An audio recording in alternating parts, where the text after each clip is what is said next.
Well, we have a showdown between the Hawks and the Mavs coming up tonight, 8:30 Eastern.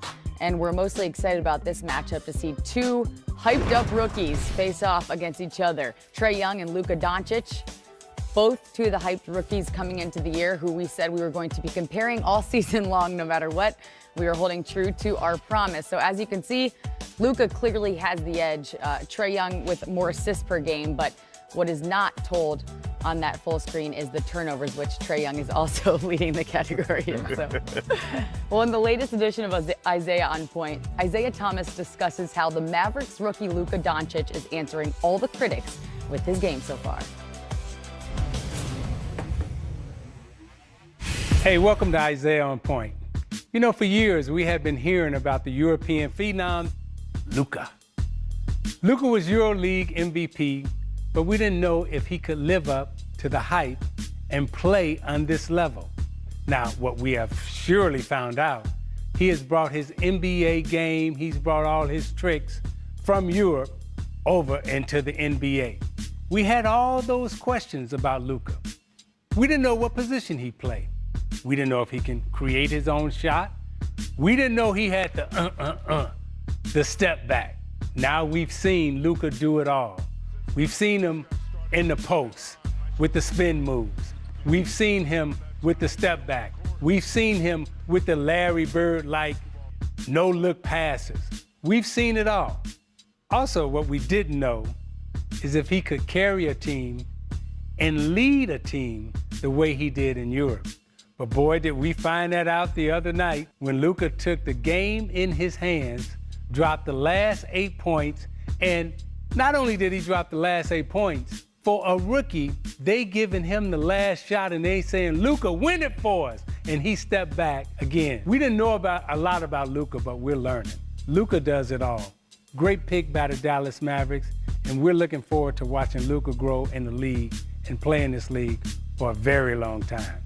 Do your thing, Luka! All right, thanks a lot, Isaiah.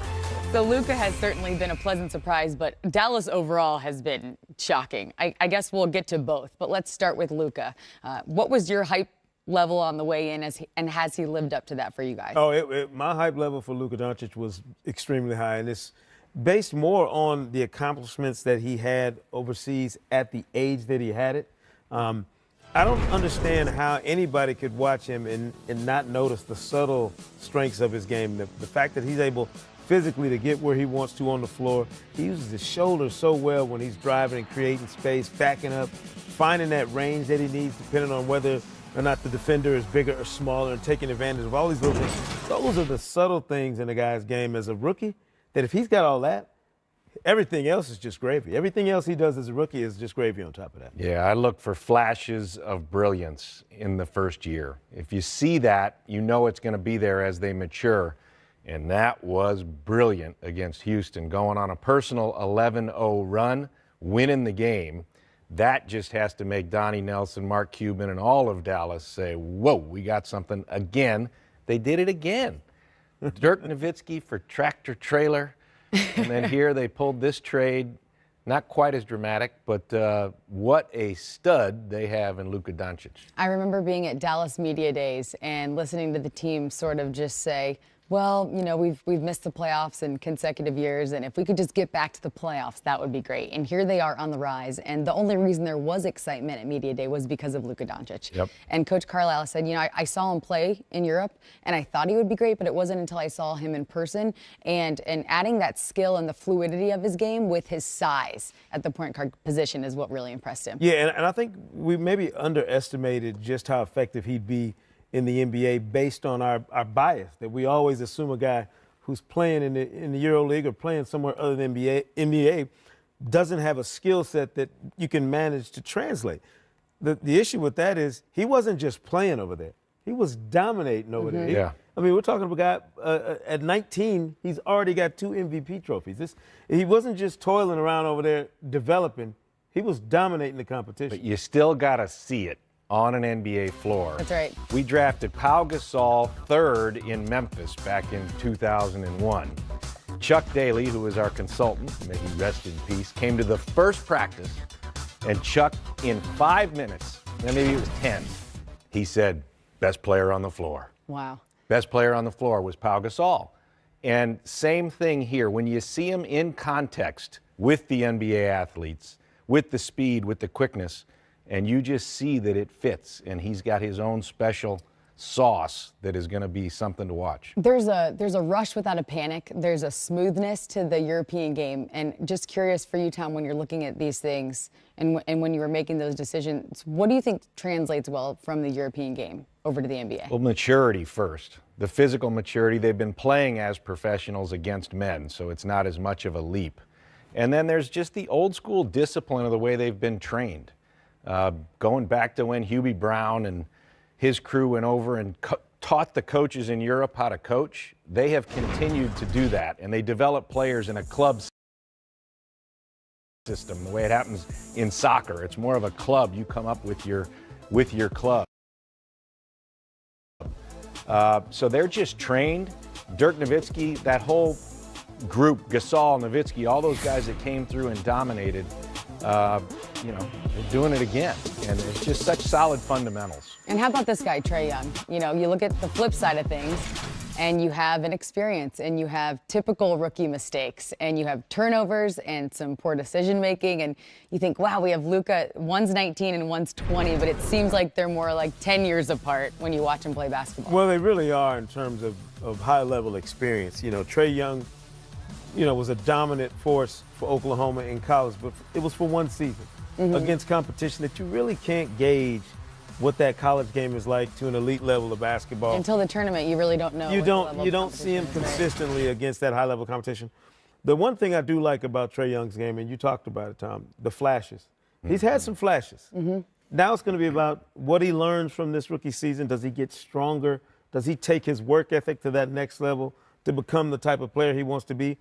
The other thing I don't think anybody should overlook in this whole thing, though, is the fact that the Dallas Mavericks have been down this road before. They've taken an international player and brought him into their organization and learned how to bring him along. That had to add to the comfort level. Exactly. When you got arrived. Dirk there who's done it before. There's some institutional knowledge of how to help Luka Doncic adjust to the NBA game that you simply have to have if you want him to take off the way he has so early in his career. No, there's no doubt about that. So comfort level is everything. So if you're the Hawks and you're dealing with Trae Young, it seems like there definitely is no red light on the amount of shots that he's getting up per game. But his true shooting percentage is top 10 worst all time among high volume scorers. So at what point do you teach him some things and, or do you just let him keep going and hope that they fall? You let him run right now, and takes are as good as makes in a way, just to get his rhythm and get his confidence and hopefully improve on his efficiency. You touched on some of the inefficiency. When you have a true shooting percentage that low, combined with a turnover rate as high as it is, it's just hard to win games.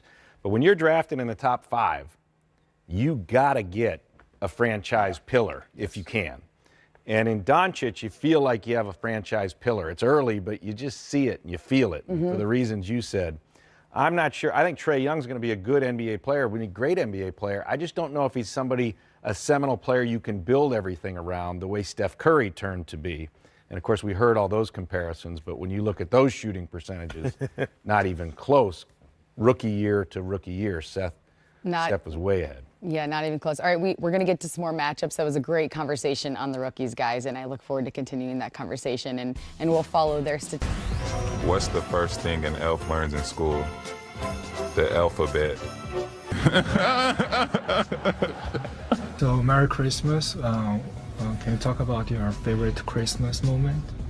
Not right now. As long as we win, I'm good, bro. It's not really about me. My job is to make sure we win games. That's it. I'll be fine. I'm good. As long as we win, that's all I care about.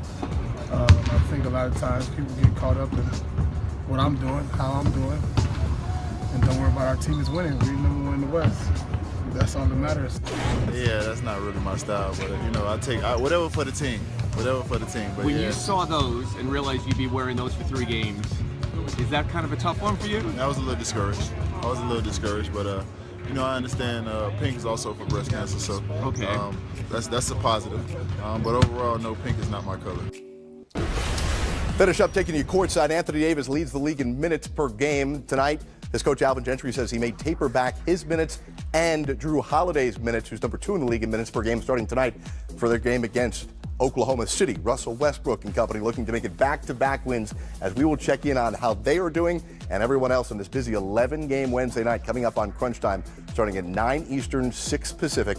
Coming up in just a couple of moments from now, you've got Game Time Live. Allie LaForce is in the house. Tom Penn's in the house. 3D Dennis Scott, Players Only, baby, is in the house. And we'll see you back here tomorrow night at 6:30 Eastern, 3:30 Pacific for more 10 Before Tip presented